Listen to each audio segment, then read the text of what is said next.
Assalamualaikum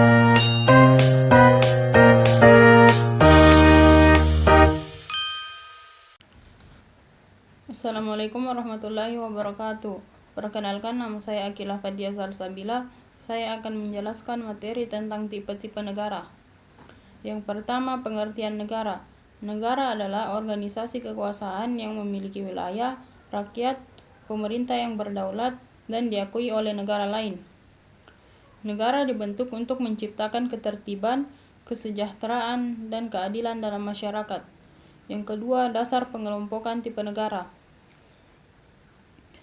Tipe negara biasanya diklasifikasikan berdasarkan yang pertama, sejarah terbentuknya negara, yang kedua, ideologi dan sistem pemerintahannya, yang ketiga, pusat kekuasaan dan kewenangan pemerintah, yang keempat, tujuan serta orientasi ekonominya. Yang ketiga, tipe-tipe negara menurut sejarah. Yang pertama itu negara kuno, berdiri pada peradaban awal, Mesir, Babilonia, dan Cina kuno. Kekuasaan bersumber dari raja yang dianggap sebagai keturunan dewa. Yang kedua, negara feodal. Kekuasaan terpusat pada tuan tanah yang memiliki wilayah masing-masing. Raja hanya simbol, tidak menguasai penuh seluruh kekuasaan. Yang ketiga, negara modern. Muncul setelah Renaissance dan revolusi industri.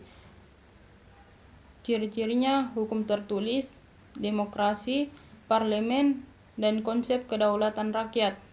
Yang keempat, tipe negara berdasarkan kedaulatan. Yang pertama, negara monarki. Kekuasaan dipegang oleh satu orang, yaitu raja atau ratu. Jenis monarki yang pertama, monarki absolut, yaitu raja memegang kekuasaan penuh, contohnya Arab Saudi. Yang kedua, monarki konstitusional, yaitu kekuasaan raja dibatasi konstitusi, contohnya yaitu Inggris dan Jepang. Yang kedua, negara republik.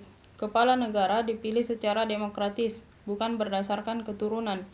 Jenis republik yang pertama, republik presidensial, yaitu presiden memiliki kekuasaan eksekutif besar, contohnya Indonesia. Yang kedua, republik parlementer. Perdana Menteri lebih dominan daripada presiden, contohnya India dan Malaysia. Yang kelima, tipe negara berdasarkan sistem pemerintahan. Yang pertama, negara kesatuan. Kekuatan politik terpusat di pemerintah pusat. Daerah tidak memiliki kedaulatan, hanya diberikan kewenangan oleh pusat, contohnya Indonesia, Jepang, dan Prancis. Yang kedua, negara serikat. Kekuasaan terbagi antara pemerintah pusat dan negara bagian. Bagian memiliki kewenangan mengatur daerahnya. Contohnya yaitu Amerika Serikat, Jerman, dan Australia. Yang keenam, tipe negara berdasarkan sistem ekonomi. Yang pertama, negara liberal. Ekonomi diserahkan pada mekanisme pasar. Peran pemerintah minimal. Contoh Amerika Serikat. Yang kedua, negara sosialis. Pemerintah menguasai alat-alat produksi strategis.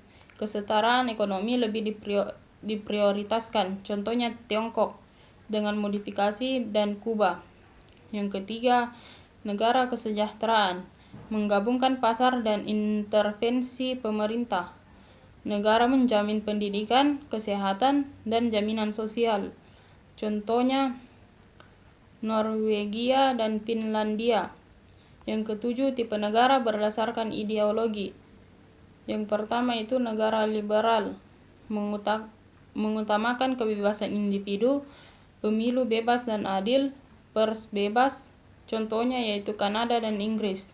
Yang kedua, negara otoriter, kekuasaan terpusat, kebebasan warga dibatasi, contohnya Korea Utara. Yang ketiga, negara totaliter.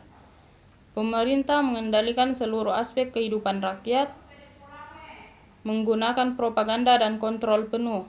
Contoh sejarah Nazi Jerman. Yang kedelapan, tipe negara berdasarkan bentuk kepala negara. Yang pertama, kerajaan, yang kedua, kesultanan, yang ketiga, kekaisaran, dan yang keempat, republik. Yang kesembilan, perubahan tipe negara dalam perkembangan zaman. Tipe negara bersifat dinamis. dipengaruhi yang pertama perkembangan teknologi, demokratisasi, revolusi politik, dan globalisasi. Misalnya Tiongkok bergerak dari komunisme murni ke sosialisme pasar.